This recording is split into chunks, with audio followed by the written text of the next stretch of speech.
You're listening to Resonating with Emmet O'Malley.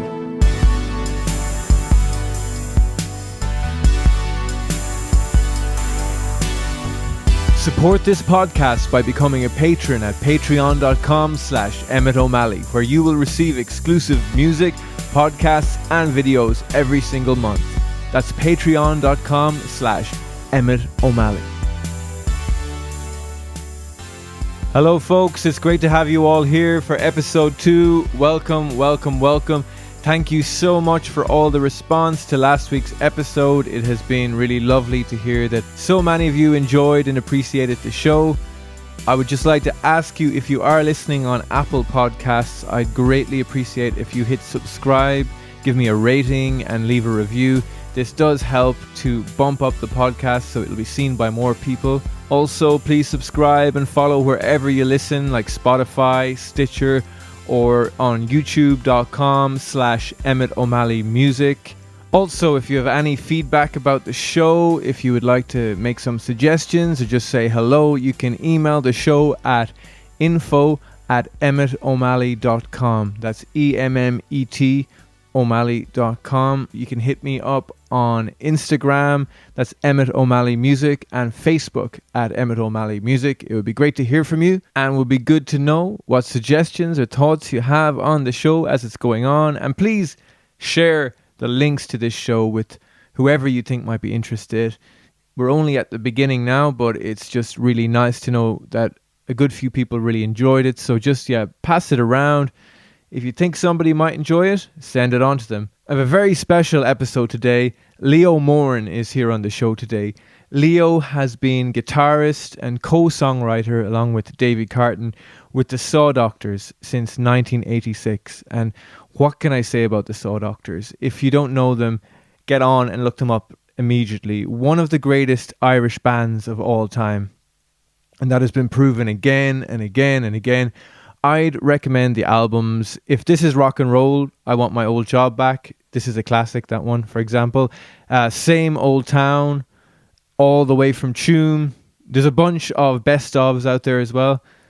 I've made a playlist as well called Resonating with Leo Moran, which I will link under the description for this episode. You can find that there on Spotify.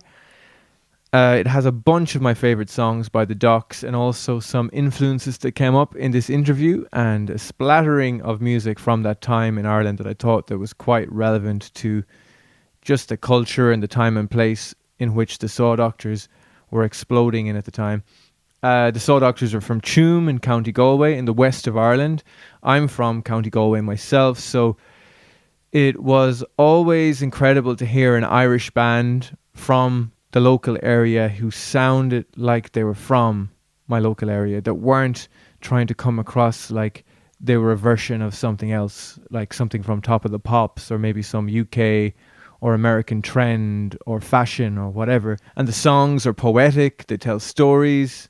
There was always this incredible combination of both the profound and just the fun and the wildness and humor and comedy, as well as like very deep stuff, great poetry going on, which I absolutely, adore.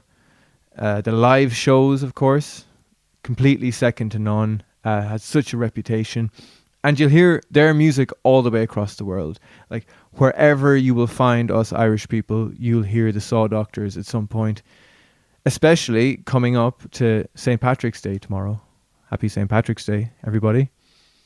So they actually still hold the record for biggest selling Irish single with I Used to Love Her, which topped the charts for 9 weeks back in 1990. Still the top selling Irish single of all time, which is a cool little fact. And chatting to Leo was absolutely lovely. A true gent, really open, really easy to talk to. Leo even played a few songs, which was really cool. We talked about the old days and everything from storytelling to preserving Irish culture to Padraig Stevens to guitar amplifiers. And generally, it was a lovely chat and I was honoured to have the chance to do it. I'm wishing you all around the world a very happy St. Patrick's Day tomorrow. And Here's my chat with musician, songwriter, guitarist, and all-round legend, Leo Moran.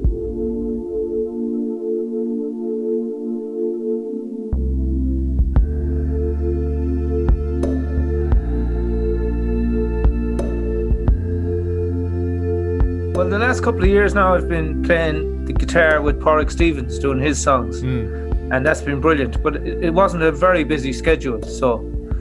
But I'm just the kind of person that if there's something to be done or somebody suggests to do something, I'll kind of go and do it rather than not do it. Yeah. So that all builds up and you end up doing a lot of stuff. Whereas lately now we kind of realised that it's not necessary to be doing stuff all the time. Yes, yeah.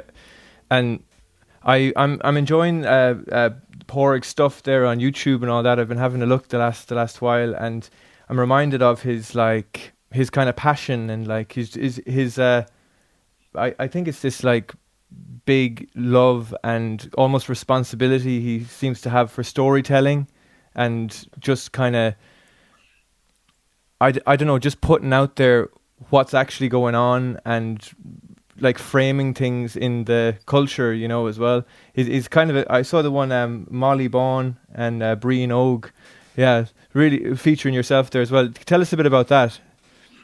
That was a song that we stumbled upon, that a lady in that video, Mary Lawler, she performed it with a friend of hers, Nellie Fahey. It was one of their party pieces.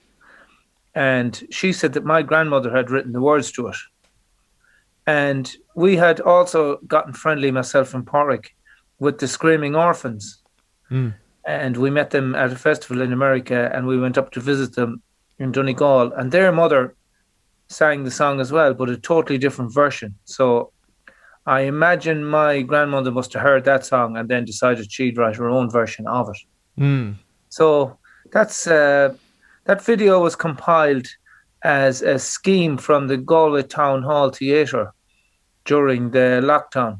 Right. And the idea was to go and visit older people. We did one in a nursing home.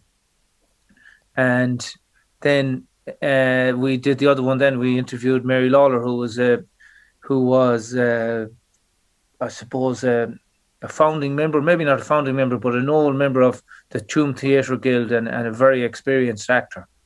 And then the coincidence happened that the Screaming Orphans' mother happened to be a fantastic singer and sang in the Cayley band with her family over the years. So both of those videos got made as a kind of a demonstration, as a little bit of good news that there was things going on and that people were still able to do things, and that old people have stories to tell. And the Town Hall Theatre actually did multiple different ones. They commissioned different local artists to visit people in nursing homes like we did and interview the people and tell their story in whatever way they found fit. Ours was obviously Padraig wrote the song and we did a video. That'd be our kind of style, but other people then wrote dramatized maybe the meeting or the stories, and it's fantastic. It was a really good scheme, and it was just one of those things that captured people's imagination because there was very little else good news going on. Yeah, and like it's so important to capture stories, and especially the older stories too, like with the older generation, because it's something that I talk to my father quite a bit about, because like for example his auntie had loads of stories. We used to hear them growing up, and there was one actually kind of ghost story that was like brilliant, involving my grand uncle and his brother, you know, and we made a documentary about it, like a short I'll send you the link to it, but it's like things like that. It's like there's thousands of like valuable nuggets all around the country, and it's like they were always verbal things, and I think if the art of the verbal storytelling falls away a little bit, you know, like we need people to write them down, we need people to film them, we need people to talk about them. Do you know what I mean? It's kind of it's really valuable stuff, and even more so in 10 years, let's say 20 years. Yeah. Well, it sounds like you're doing your part anyways. Thanks. Yeah, thanks, man. Yeah, we that was the only one we did, but I think it's I always get that kind of drive around these things, you know, just to capture stuff, you know, and I don't know. There's something sad about elements of culture getting lost, you know. And sometimes, you know, you can hear it on records with music as well, like as in the sound of a time, or just that glimpse into a time as well. You kind of you catch something, and it's not being what's said. It's just the feel of something, like the attitude of something. It's kind of amazing, you know. Um, Yeah, so much gets lost anyway. I don't know, 99.9 probably percent of everything gets lost, but over 100 years or so. But if you just have that little percentage of the glimpse that you're talking about, yeah, that's a bit of magic. yeah, the glimpse. I love it. Yeah, um, yeah, and speaking of like storytelling and all that, like, and just touching on Porrick again, I heard like Porrick is kind of one of these like um you know, well known kind of cult figures around Galway, growing up in Galway, and I heard about him first out in Tuam in Kenny Ralph's studio, where I did like my first ever recordings, and it's kind of like you just hear him about in the background every now and then like the songs, just checking out the songs this week that he's written. It's unbelievable stuff, isn't it? He's brilliant. Yeah. He's when people are going to wonder about what Ireland was like in the late 20th century and the beginning of the 21st century, Porrick songs will have more information in them than any history book. Yeah. They'll have the vernacular, they'll have the vocabulary, they'll have the happenings, they'll have the culture, they'll have, and the whole transition from so many different things. Porrick has so many angles. He grew up on a farm, so he's basically a rural child. He spent a lot of time in London, so he has the immigrant perspective. And then he has lived in Tuam, so he has the townie perspective as well. And he has, like I said, he's lived through so many different times, from the childhood farming to modern technology and everything in between, rural and urban. And he just mixes all those angles so well, and he can focus in and tune in on an issue so well. Sometimes I'd mention something to him and say that's interesting or whatever, and you know, he could email me back in 3 or 4 hours time with the finished product. And Yeah.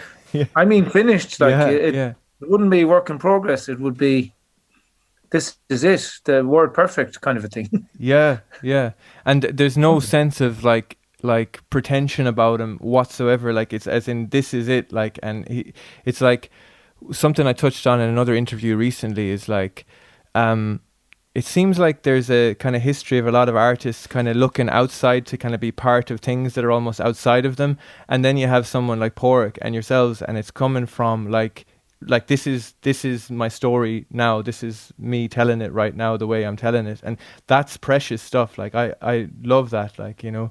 Yeah, I always remember we were about 15 and learning the guitar, and Porrick was home from London at the time, and he was managing Blaze X. He was writing songs, and I remember hearing a song called Statue of Liberty by XTC. And I just making conversation back in the kitchen with Porrick, and I said, that's a really good thing to write a song about, the Statue of Liberty. You know, it's interesting. Porrick said, see the fridge there? He said, that's a good thing to write a song about. Yeah. Yeah. And it's not what you're writing about, it's how you see it or what you say about it. Yeah. And so Porrick rhymed off a few lines about how the fridge kept his milk fresh and kept his food from going stale and all that kind of crack. And it was just a little demonstration of, yeah, it's not just the subject matter, it's how you see it, and what your thoughts and feelings are about it and how you share them. That's a song. Yeah. The perspective, like, and what it brings up and all that kind of stuff. Yeah, that's class. And so Blaze X, was that the start of the journey that led into the Sawdoctors? Yes. And that was in Tuam. So for people who don't know, Tuam is a town in County Galway, outside of Galway. And yeah, sure. Yeah, I'd love to know a little bit about the beginnings of it all. Well, there was gang of us in Tuam that were very taken with the punk thing. Mm-hmm. And we were young teenagers at the time, perfectly aged for being our minds being molded in certain ways. So Was that like late punk, 70s, kind of early 80s kind of thing? yes, Yeah. late 70s. I was in first year in 1977, so it was ideal. Yeah. And there was a lot of us really interested in the punk thing.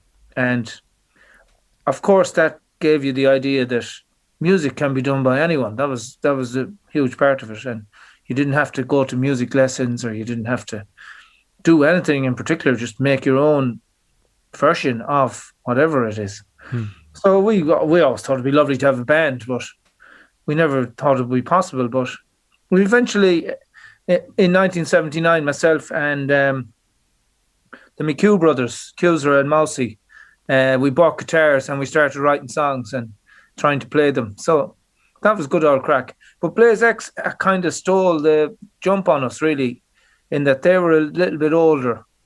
They were 18, 19, 20. And they started rehearsing before us. And they kind of entered the world fully formed. The first time I saw them rehearsing, it was an incredible experience, because I couldn't believe that something of that ilk that I loved, that was coming from New York or London or Manchester, was actually existing in the same quality in Tuam. Yeah. And Blaze X were fantastic. And there was Paul Caniff and Davy Carton writing the songs and singing, and Paul Rafe and Jack Eaton on drums and bass. And they only lasted a year and a half, but they wrote a lot of songs and they did a lot of super gigs, and it was a magical time. And then we were playing as well, and the McHughes were writing songs, and they went on to play in a band called All Cats Are Grey, and they were fantastic as well. It was all very energetic and creative, and it was kind of a normal thing to be doing, making up songs. It was lovely culture to be involved in. Yeah, yeah. What was? Can you remember a moment where like you heard something and it like that was the thing, like something that kind of raised the hairs on your back, like maybe something out of the punk scene, or just something that just told you like I'm playing a guitar, like I'm doing this, I suppose Blaze X, really. Okay, that was it. Yeah. Yeah, you go, Yeah. cheaper. This is possible. Yeah. No, it's not something that exists in another universe, or you don't have to go to London, New York, or Dublin to do it. It's here, Yeah. here and now. Brilliant. Yeah. No, I love that as well, that like an influence is basically like your mates. Like I love that. Like it's kind of amazing. Like my own first band as well, it was a bizarre beginning, because the ad in the paper was basically ring this number between like 6:30 and 7 on Thursday evening, and it was in the Galway Advertiser or whatever, and it was like my friend Seamus, who's like my best friend now still. He actually lives in China now, but he was there standing at a payphone, every Thursday 6:30 to 7, this random stuff, and just because he was a good bit older than me then, and I was a teenager, he was like in his early 20s kind of thing, and I remember just sitting in his like bedsit in Galway, just listening to him play guitar, and he was kind of influenced by all this stuff, like kind of Roxy music and a bit of the punk stuff, and I think there's a bit of the Edge in there as well, all kinds of like atmospheric sounds basically, I remember just sitting there going like, how did I land into this little universe? Do you know what I mean? It's unbelievable, the excitement of the possibilities, the potential. Yes. Like what's going to come of this, Yeah, it's amazing. Yeah. It's a very exciting time when you realize that there's stuff going on that you don't even fully understand, but you just love it. Like, Yeah, you don't know where it's going. yeah, kind of driven by it, like drawn into it. Yeah. And yeah, it's kind of amazing. Yeah, and so that was so did you end up in Blaze X or?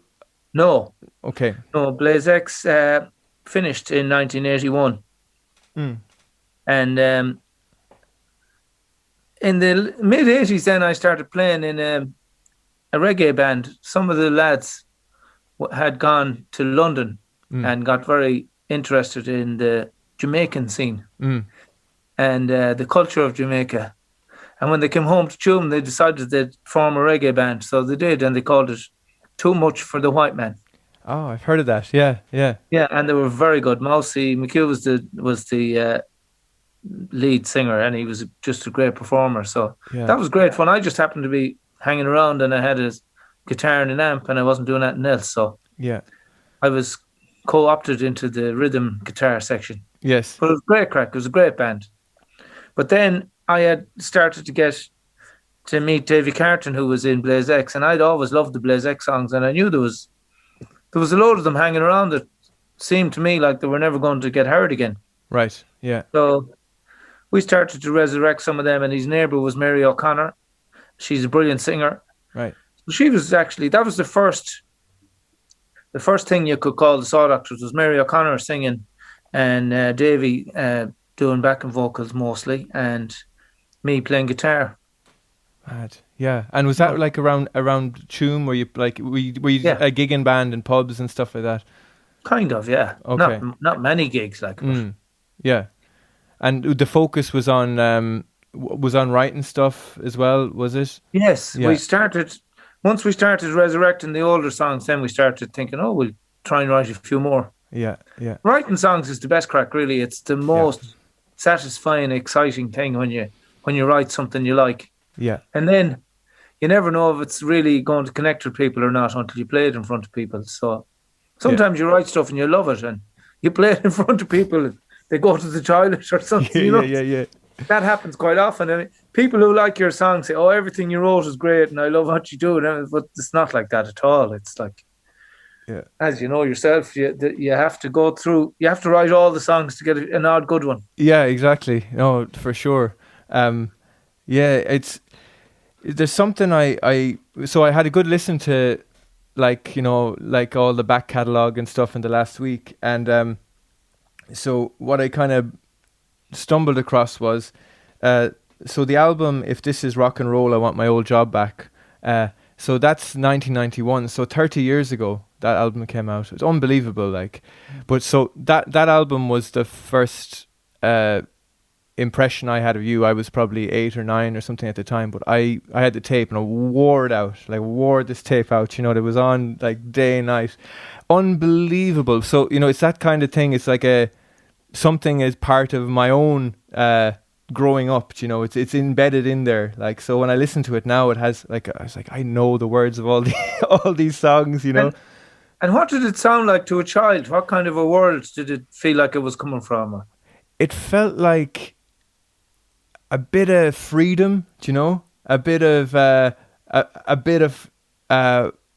it was kind of emotional and also just like good crack, like a bit of wildness to it, like, because it's funny as well. Do you know what I mean? There's so much like humor in there. You know what I mean? Like it's kind of it's like the thing when maybe when I first saw, like, say, Christy Moore doing a gig or something like that, and it's like he's like goes to the depths and then he makes you cry laughing, at the same time, it's like that thing, and but there's something now listening to it, like, about the sound of it. It's a beautiful record, isn't it? Like, it's a beautiful, like, the songs are amazing, but the production as well, everything is just, there was something there. I think when we're talking about nailing something in time, like putting a time stamp on something, it was of the time as well, wasn't it? I just love to know about. Sorry. I just love to know how it like that came about, and like how those songs fell into place on the record the way they did. Well, the songs were just swimming around, and they had got loads of gigs. We had got a support tour with the Waterboys around Ireland and then around Britain in 1989, and we were doing a lot of gigs and we were writing all the songs. We were very excited.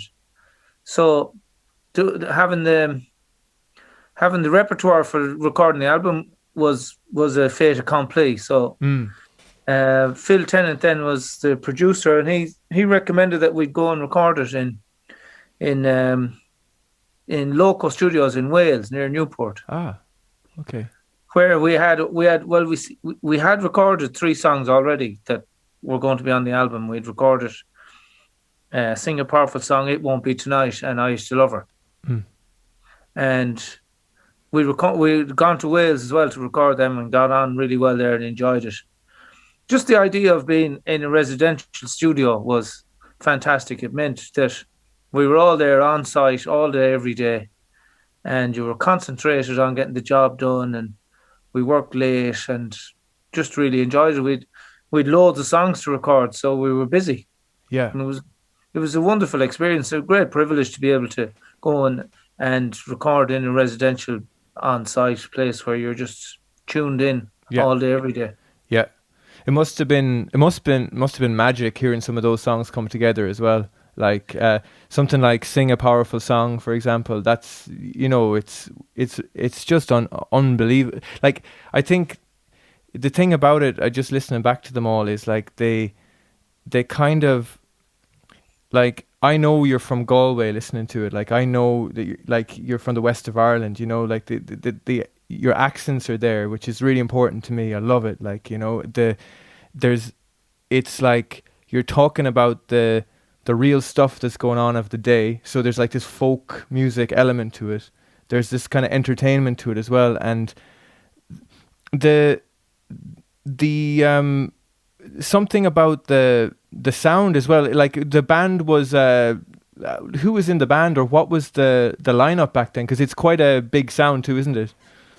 Yeah, it was John Donnelly on drums, Pierce Doherty on the bass, and Terps was playing the mandolin and guitar. Terps is a great element as well, of course, with his own songs. He has Don't Let Me Down and Freedom Fighters on the album, which are brilliant. 25 quid.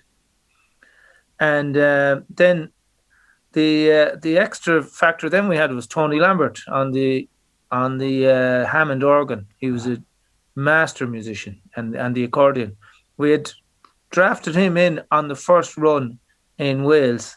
He was playing in a local band in Cardiff, and we had asked him to come in and play on those 3 songs, Sing a Powerful Song, It Won't Be Tonight, and I Used to Love Her. And after that worked out,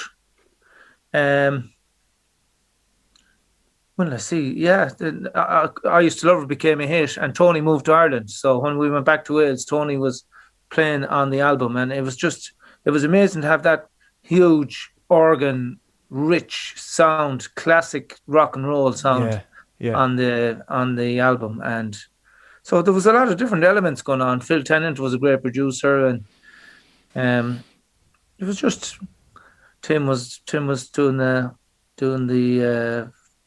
was the engineer on it. He was great crack as well. It was just very exciting, and there was loads of songs. Like, you'd do one song today and you'd start another one maybe this evening, and you know, you might start another one tomorrow and try and finish off one of the other ones. It was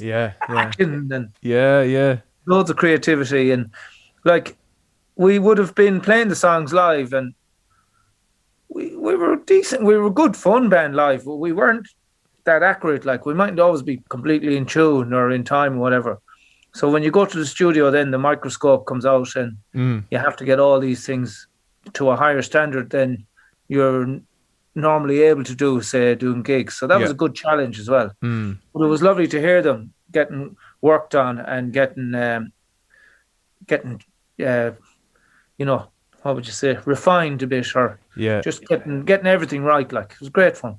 Yeah, great. It's lovely. It's a lovely job to be at. Like, yeah, that sounds amazing. Like, and I love just the idea of the refinement and stuff as well. Like, I've never had any kind of you know, let's say, well-known music or anything like that, but just even recording stuff, let's say, like, bit by bit as I'm going along, I'm always hearing stuff that I like. I need to change this next time. I was like, oh God, you know, stuff even that, like the process, I might be thinking this song is like not working at all, and I'm kind of slaving away at it, you know, like for a few days, and I'm like, just drop it, and then come back to it three weeks later, and I'm like, what's the problem? You know, it was good. Yeah. The perception is like, but it's like a constant.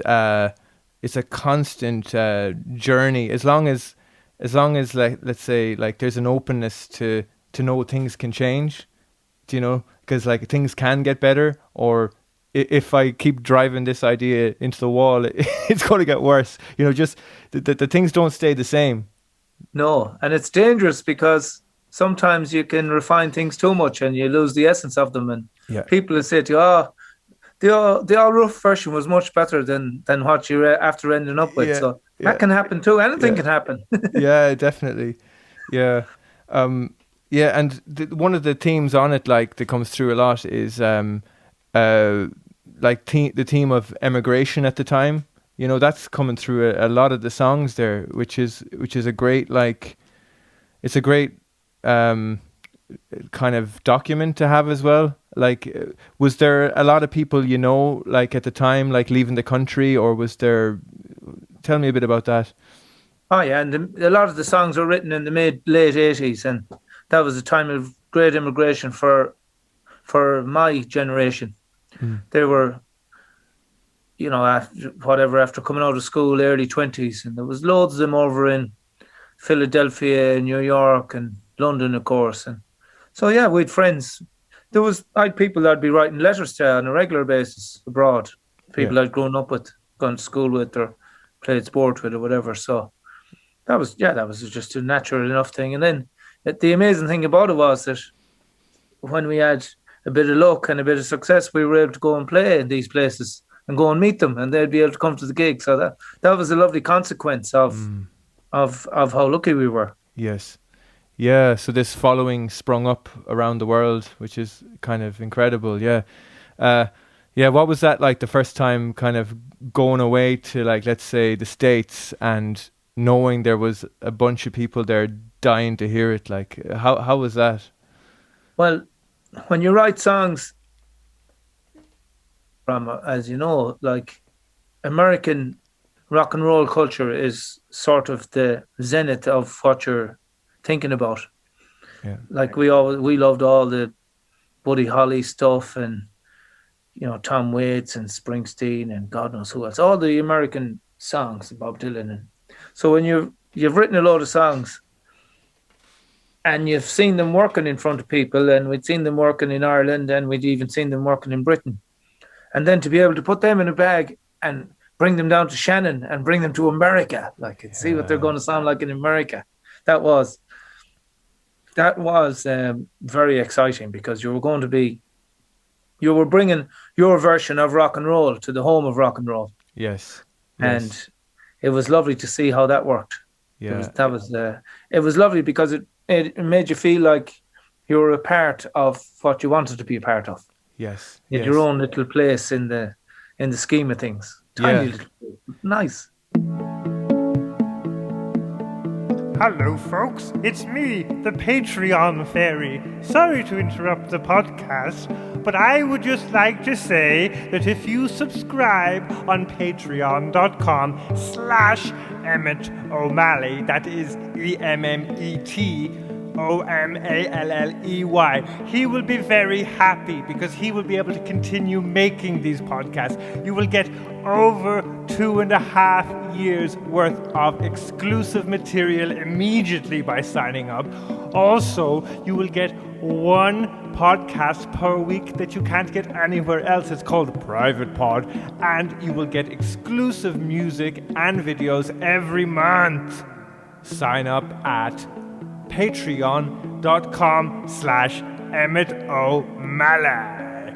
I've noticed it so much, like, with your music, over, because I live in London, and I, like, before the lockdown, what I was doing for a living was gigging around pubs, you know, all the time. So, and so I'd hear your stuff being played all the time in the pubs. And if there's a bit of a dull night, you know, and people aren't kind of, if the crowd's getting a bit,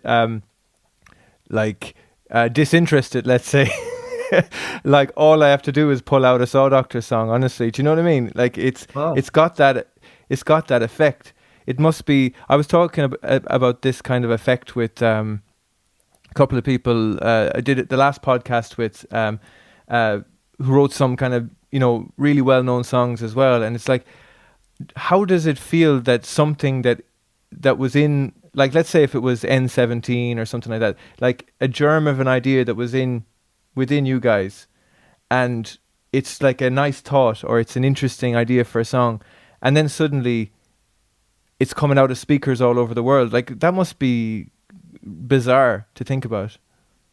It is, and you probably don't think about it, or I probably didn't think about it enough along the road. Like for us, for 25 years, N17 was like a freewheel for 4 or 5 minutes during the gig, because it had become popular and people loved it, and people kind of just drove the song, the energy of the audience, and all we had to do was throw the ball up in the air and let it get caught by the wind. Yeah.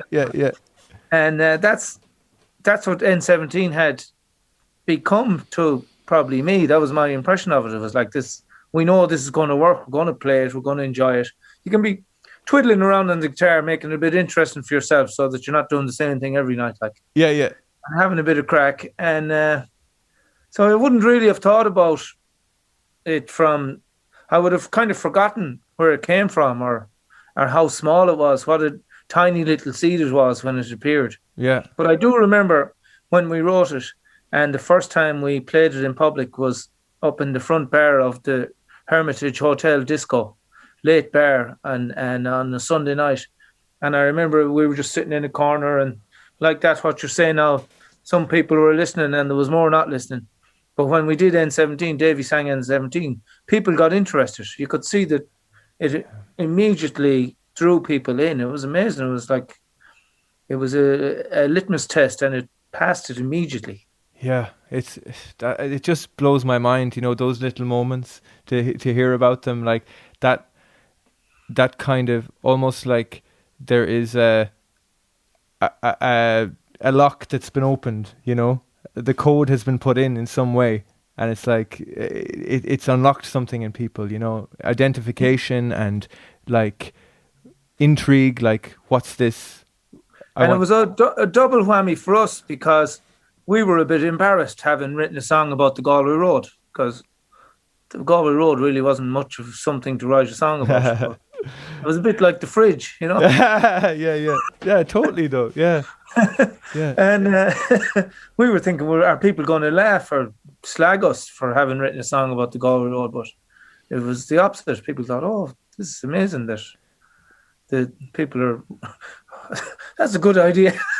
Yeah, but like, it's that kind of thing that obviously needed to be done as well, because like, it's like, let's say you were talking about the American kind of rock and roll culture and all that kind of stuff. So what people around, like, let's say the source of rock and roll is coming from there, and then you have this other kind of rock and roll coming from, let's say, London, like other punk stuff and everything, and all these like kind of scenes, let's say, coming up, and it's like it's like, but we need to actually write about us, that kind of, that's what I feel like. It has to be about the personal, Yeah, and it has to be in our accent. Yeah, because the impression you get when you're growing up, especially listening to foreign music, is that the place where these people come from is superior to our place. And we think that their songs are superior to ours, and we think that their accent is superior to ours. But the reason that their accent is good and the songs they're singing sound fantastic is because it's their accent. Yeah. So actually, the thing, you when you're younger and you don't understand, you think you want to imitate them, but what you actually need to do is emulate them. Yeah. And do your own version of what they're doing. Yeah, exactly. And this kind of like any idea out around the kind of like, I kind of know how it, like, in a sense, how it feels, let's say, to like, say, grow up like wanting to do music and all that, and feeling like, well, how could I do that? Like, as in, how could I be one of them? Like, let's say, but then you kind of, you see a certain vulnerability about people sometimes, and you say, well, they're just another human being as well. Do you know what I mean? And the more real they are, the more, so that it's kind of so important for people to have that acceptance. And I, one place where I saw it, I'll never forget this, was because God, I've gone through so many like hoops around like who I am with my music and all that over the years. But one of the things was like this kind of idea of like wanting to change my name and stuff like that, you know, this kind of concept. And it's come up, I think, with loads of musicians and stuff over the years. And I saw this, it's like this, I think it's really well known, but it's this old documentary from the late 70s with John Lennon and Yoko Ono, and they're out, I think they're recording the Imagine album out in some kind of country house out in the middle of nowhere somewhere in England. And now he was a very troubled person, you know, back in those days as well, as but that seemed like a good time for him, let's say.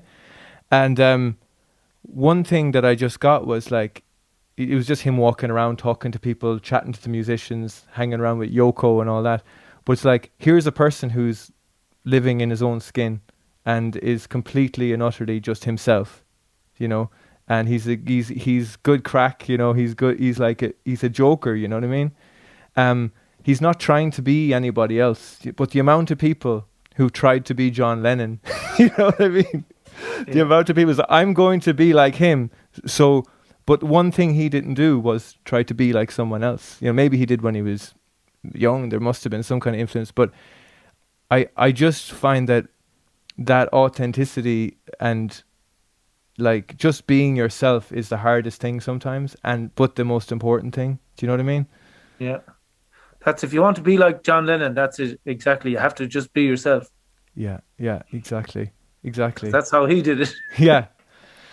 It reminds me as well of Hank Williams said that when he was starting off playing in bands, he was writing songs about heartache and loneliness and all that, but he wouldn't play them. He said, I didn't want to be drawing that kind of atmosphere on people in the audience. He said, I didn't think they were very good anyway. But he said, for some reason, one night I sang a few of them, and they were the ones that connected with people, because everybody's life is full of heartache and a bit of misery. And he said, I was avoiding playing them because I didn't think they'd want to hear them. But I think people love to see themselves in a song. That's when it makes connection. Yes. Yeah.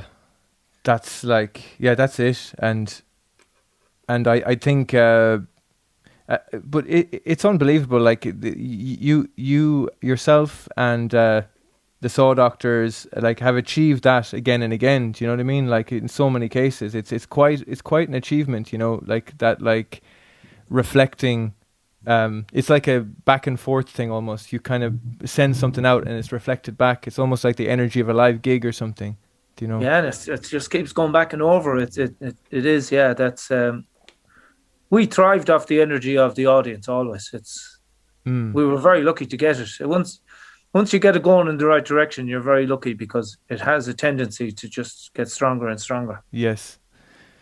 Can I ask you about, this is the one other question about the album, that first album, you know, If This Is Rock and Roll, I Want My Old Job Back. And like, I'd recommend people to listen to that album. What I'm going to do as well for the podcast, I'm going to put a playlist underneath of like the stuff we've talked about, like, and the various artists and the songs and stuff of your own and everything that we talked about. It'll be a good listen, I think, maybe. But your guitar sound is so it's so specific, and it's such a thing, you know, like it's not like that's coming from somewhere. I was really curious about that. Like it's like I hear so much stuff in there. I hear like kind of the Shadows, I hear like kind of a bit of desert kind of America, and I hear a bit of country in there. Like, tell me about like your guitar sound. Yeah, when the Sawdoctor started off, I had an amp, but Davey didn't. So I heard of a fella in town who used to be in a band, John Brennan, and he had an amp for sale. So we went up to his house, and he had this Yamaha amp, and Davey bought it. It was £100, and he just bought it because it was in Tuam and it was handy and it was decent little amp, like. Yeah. So we brought it to Davey's house, or my house here, I'm not sure which. And Davey said, "Oh, look, there's tremolo on it. Tremolo is nice." Nice. So there was that kind of Roy Orbison sound. And we started playing around with that sound, and of course we fell in love with it. Yeah. So Davey would often make up the riffs, and Davey was the brains, and I was the fingers. And we wrote a lot of those songs. It Won't Be Tonight and Red Cortina, probably some of them in the same week, maybe. But we were just buzzing on this guitar sound. We loved it. It's like a '60s pop sound, really, and like you say, a bit of country as well, a bit of Dwayne Eddy, that kind of thing. And it lends itself to simple lines. You don't have to be a good guitar player to make a good sound out of it. Yeah. I'm not a good guitar player, but I can get a good sound. Oh man, you're a great guitar. I love your guitar playing. It's beautiful. Like the low, the low riffing, like as in the melodies low on guitar. That's just beautiful. It's also a bit like you mentioned Roy Orbison. Also, I forget his name, but the guitarist that used to play with Johnny Cash as well. His lead guitarist with those low runs as well, and very. Yeah, I love it. And like I said, it's quite simple. It's. Yeah. But it's nice. It's a great sound. It's a great sound, yeah, and melodic and kind of spacious. Yeah, it's lovely. Yeah, and then like there's been plenty of lineup changes then over the years since then and stuff like that. There's some bloody amazing albums. Like one of the ones that comes up for me is Same Old Town. That one, it's like late '90s. Another beautiful album. What the memory that sticks out for me with that one was and I might be wrong about this, but the Francie Barrett going to the Olympics, and to win just once. Yeah, yes. Exactly. And there was a whole thing about that was a great moment, like, and you were right in there on that. Yeah, I saw pictures lately when we went up to visit Francie and take pictures, and all his family were out, and we were all there in the big picture with our arms around each other. It's lovely. Fantastic. Just saw that about a month ago. It's class. Oh, it's really class. Yeah, you captured the moment, and it was the perfect song, the perfect kind of soundtrack for that moment. It was absolutely beautiful. That's another like incredible tune, and yeah, how did your writing change over the years? Like your kind of approach to it? Like, did you yourself and Davey write together, or did you write separate, or how did you go about it? We wrote in a lot of different ways. A lot of the original songs were kind of poems I'd written. But I'm not great with tunes at all, really. And then Davey put tunes to them. And then he'd write some lyrics and I'd put in a bit of music, whatever. So it kind of got all mixed up. I think the problem when we got older was, for me anyway, I got self-conscious about writing.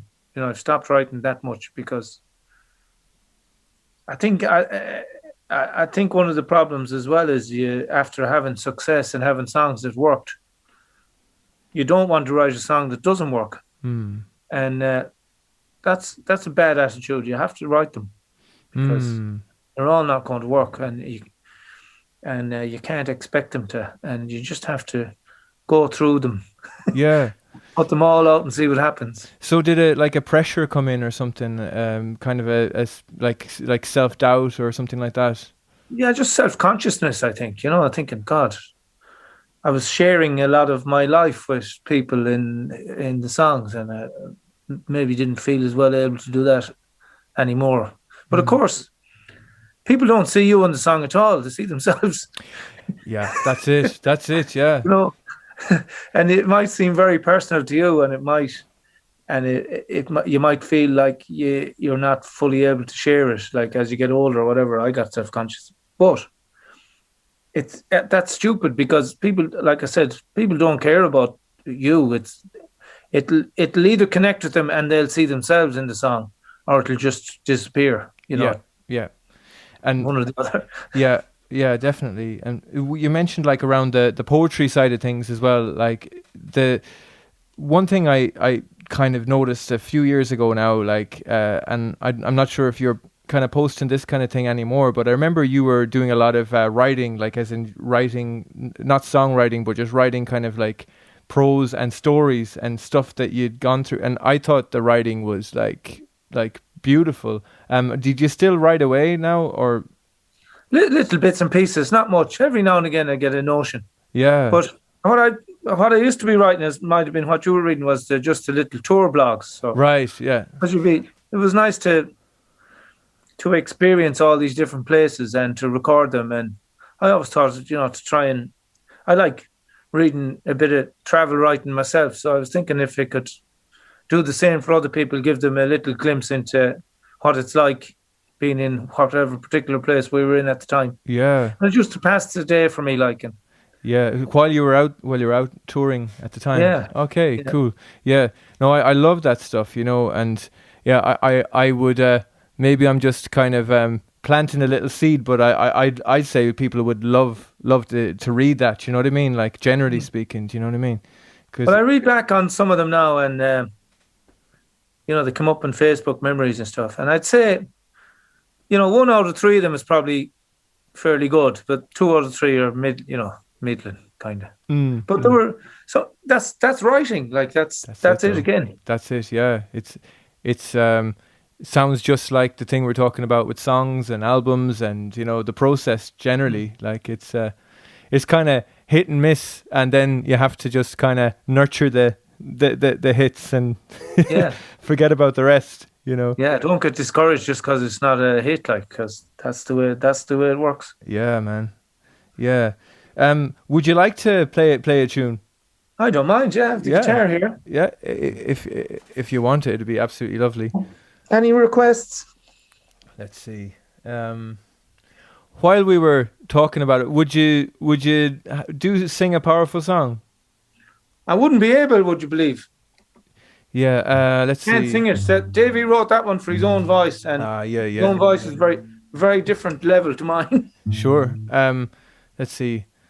Whatever you think yourself. No, I could do Same Old Town. I find that easy. Absolutely perfect.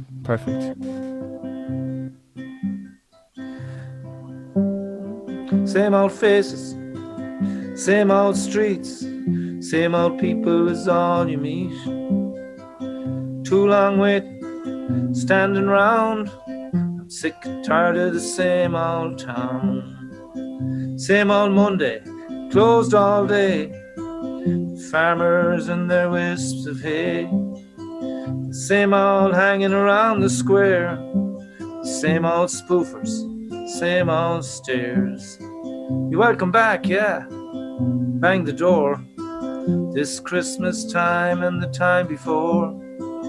Don't like asking them. Fairly wide. Never give us the price of a pint.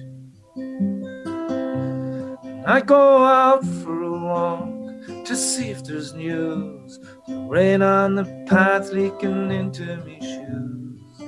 I do talk to myself, I'm my only best friend. Sunday night, nearly Monday morning again. Same old story, same old town. You'd often wonder, as the years go past, why'd you ever bother going to mass? The fear of God, or to find a wife, or buying shares in the afterlife. The bell still tolls, I heard it there. The final journey up through the square.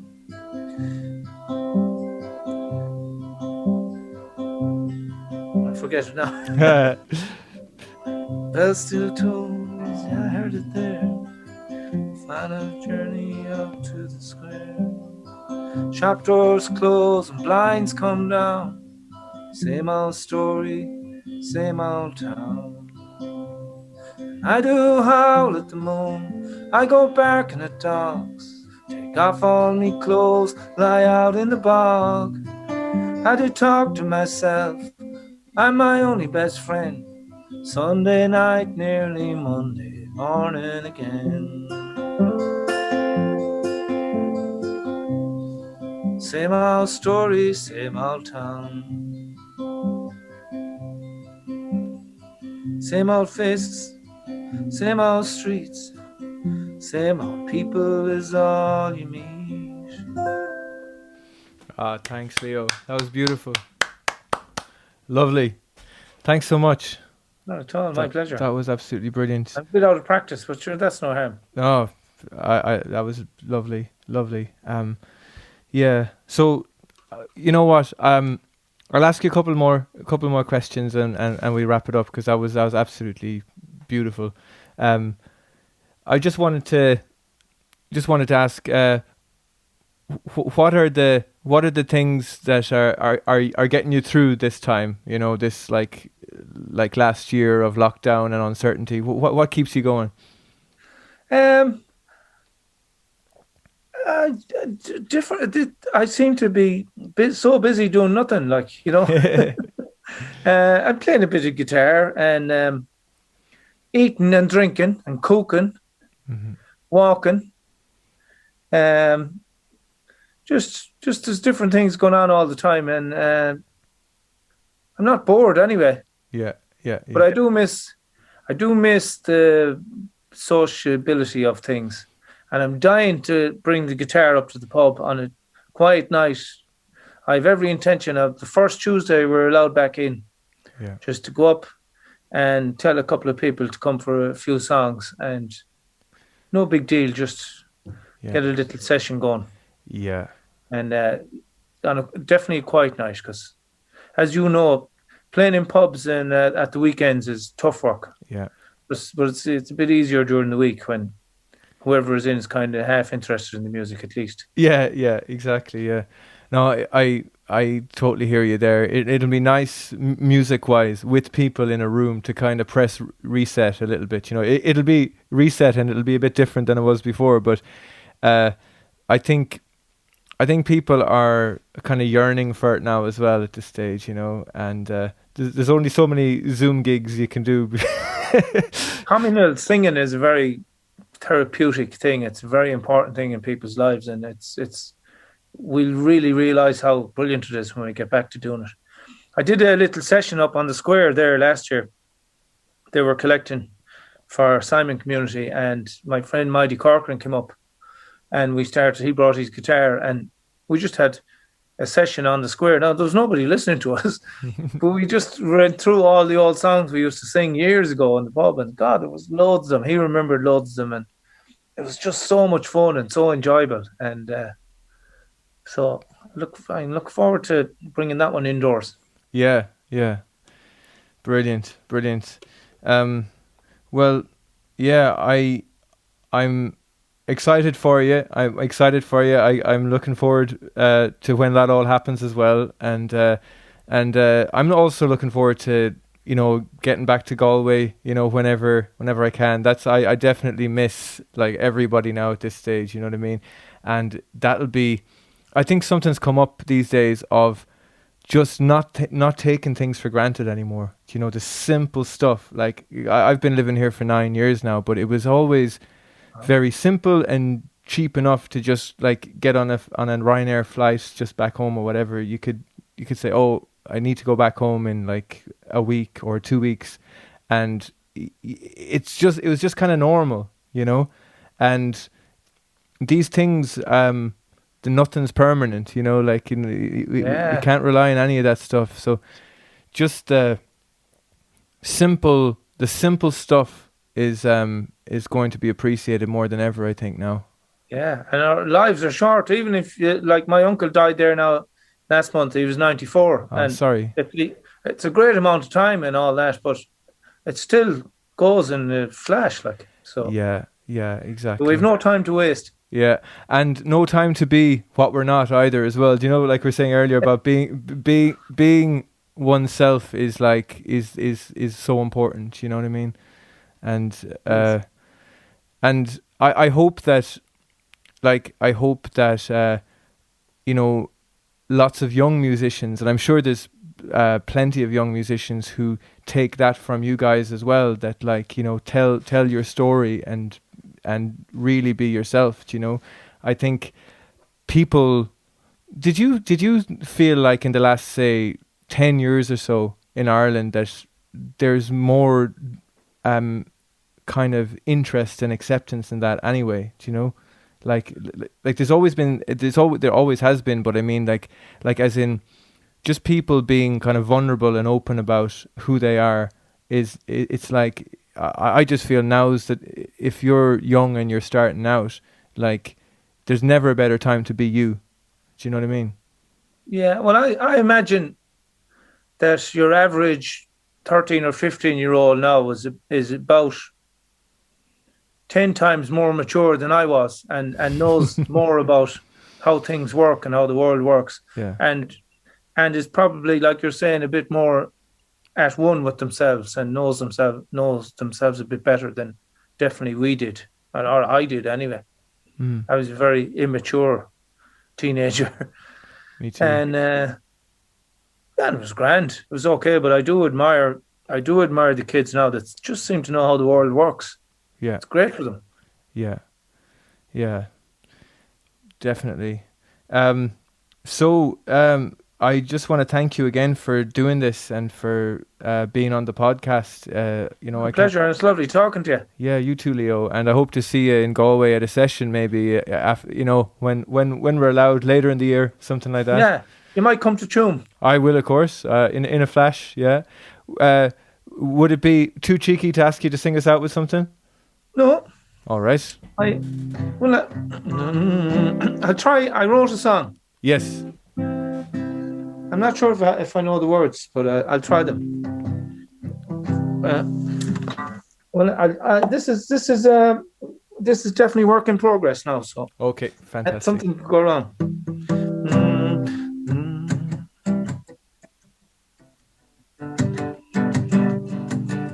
The smell of freshly baked bread.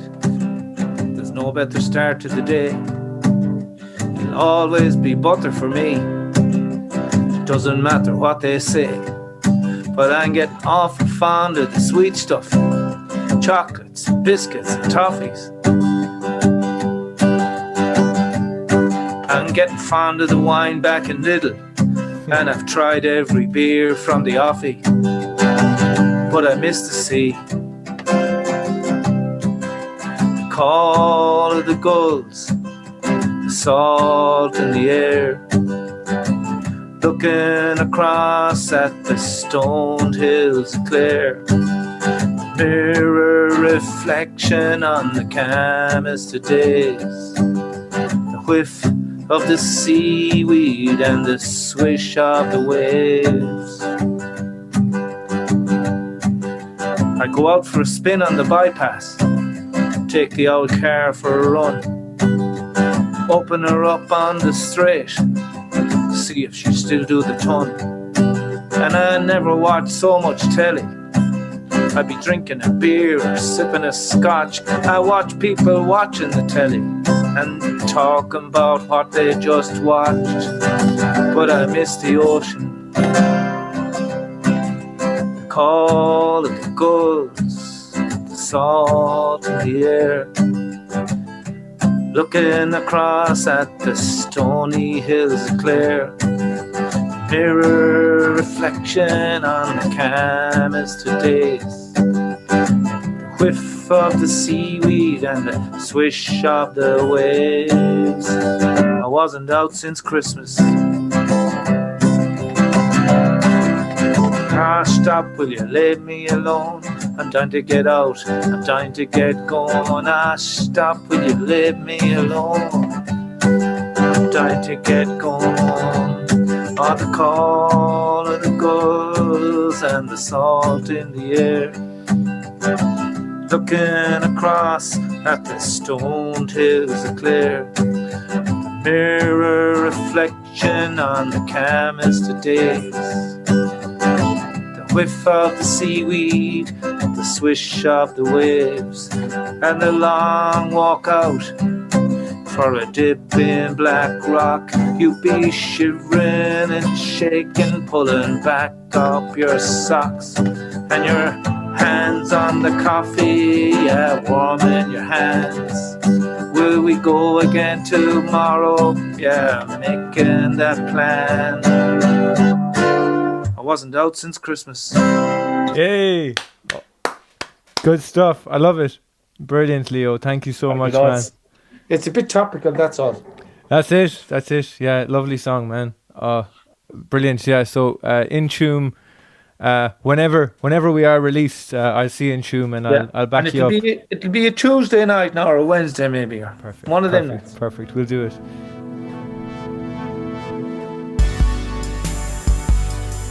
Well, that was lovely. Thank you so much to Leo Moran for being on the show. Thanks for playing those songs, Leo. Massively appreciate it.